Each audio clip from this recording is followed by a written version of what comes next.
Você que já chegou na casa dos 40, graças a Deus a gente tem visto muitas pessoas se cuidarem mais quando chega a uma certa idade. Os homens, meus amigos, estão acordando. Então você que já chegou na casa dos 40, é interessante fazer sempre um check-up, nem que seja anual. Exames de sangue, né? A gente vê isso muito na prática clínica e graças a Deus vem mudando bastante.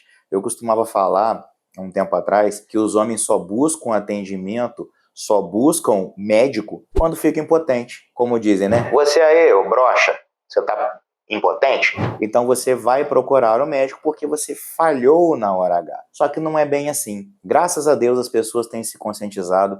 Da pandemia para cá isso melhorou muito. Então os indivíduos pós-pandemia têm preocupado mais com a saúde. E isso é uma pergunta muito comum que me fazem. Mas doutor Ricardo, quais seriam os exames interessantes para a gente realizar, nós homens, após os 40 anos? Resposta número 1, testosterona e todo o metabolismo de testosterona. É cada vez mais comum a gente ter uma entidade clínica chamada DAIM, que é a deficiência androgênica do envelhecimento masculino. O nosso estilo de vida ruim, a nossa alimentação ruim, alimentação inflamatória, a falta de atividade física, tudo isso contribui para um estado inflamatório maior e uma pior resposta do testículo, uma pior resposta do sistema nervoso central, que não manda o testículo produzir testosterona e derivados. Quais seriam os derivados? Principalmente estradiol e DHT, que a testosterona se transforma na periferia através da 5-alfa-redutase e através da aromatase. Então é sempre importante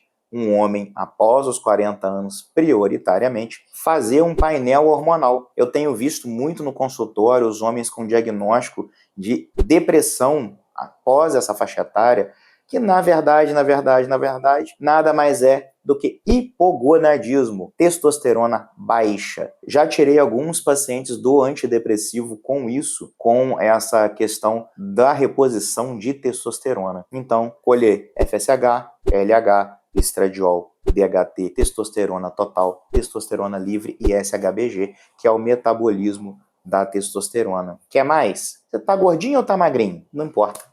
Independente de estar gordinho ou estar magrinho, a gente precisa de ter um painel inflamatório. No gordinho é mais importante ainda, mas no magrinho, com o mecanismo de envelhecimento, a gente começa a ter falha na mitocôndria, a gente começa a ter aumento da homocisteína, a gente começa a ter radicais livres aumentado, a gente começa a ter produtos de glicação avançada com distúrbios de metabolismo de glicose. Você que toma um negocinho, é muito comum ter um distúrbio metabolismo de glicose. Então, o que a gente precisa nesse sentido? Fazer um diagnóstico do metabolismo de glicose. Glicemia de jejum, insulina, hemoglobina glicada, evenhoma R e evenhoma beta, que são marcadores precoces de resistência insulínica, que também vai fazer muita diferença na tua vida. E a homocisteína? A homocisteína é um marcador inflamatório que ele predispõe a infarto agudo do miocárdio e AVC. Então, assim, medir a homocisteína e fazer um tratamento para modulação dessa homocisteína também é super interessante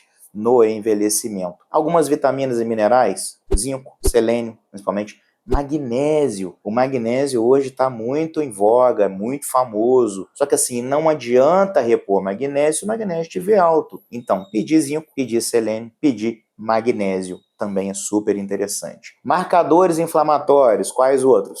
VHS, velocidade de hemossedimentação, é um marcador inflamatório mais global, mais sensível e pouco específico. Proteína C reativa ultrassensível, que é um marcador inflamatório que fala muito da sua saúde cardíaca, sua saúde do coração. Apolipoproteína A, apolipoproteína B. A relação entre as duas também traduz um risco aumentado de doença cardíaca. Lipoproteína A também carrega risco de doença cardíaca, só que a lipoproteína A ela é genética, então você não consegue modificar a sua lipoproteína A. Então é mais um marcador interessante que vai definir metas de colesterol total, LDL colesterol, HDL colesterol, VLDL e triglicerídeo. Também é super interessante nessa faixa etária, principalmente acima dos 40 anos, de você medir esses exames aí, esse colesterol, essas gorduras sanguíneas. Próstata, começar a preocupar? Ih, doutor, tem que fazer toque, tem que ir no neurologista? Não, faz um PSA, um antígeno prostático específico. Se o PSA tiver elevado ou tiver se elevando na série, a gente se preocupa e vai para o urologista. PSA ok, PSA normal, Brasil. E esses exames, dependendo do que o paciente tem, dependendo do resultado inicial,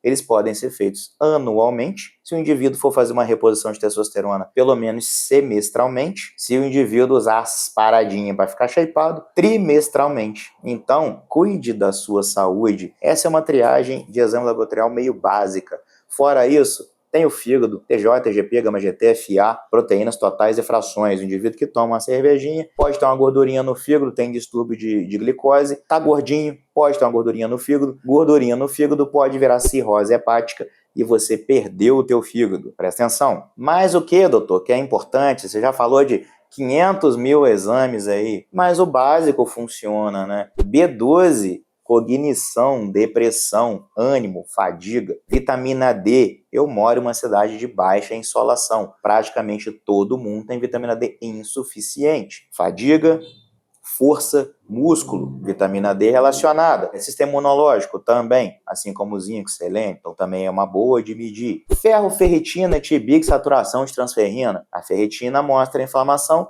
ou os estoques de ferro, dependendo da condição clínica do doente. Também é interessante pedir. Anotou tudo aí? Não anotou, não? Não tem problema. Vem para cá, vem para o CPH, vem para o Dr. Ricardo te atender. Eu faço essa triagem toda para você com todo prazer. Fechado, meu amigo? Qualquer dúvida, chama aí.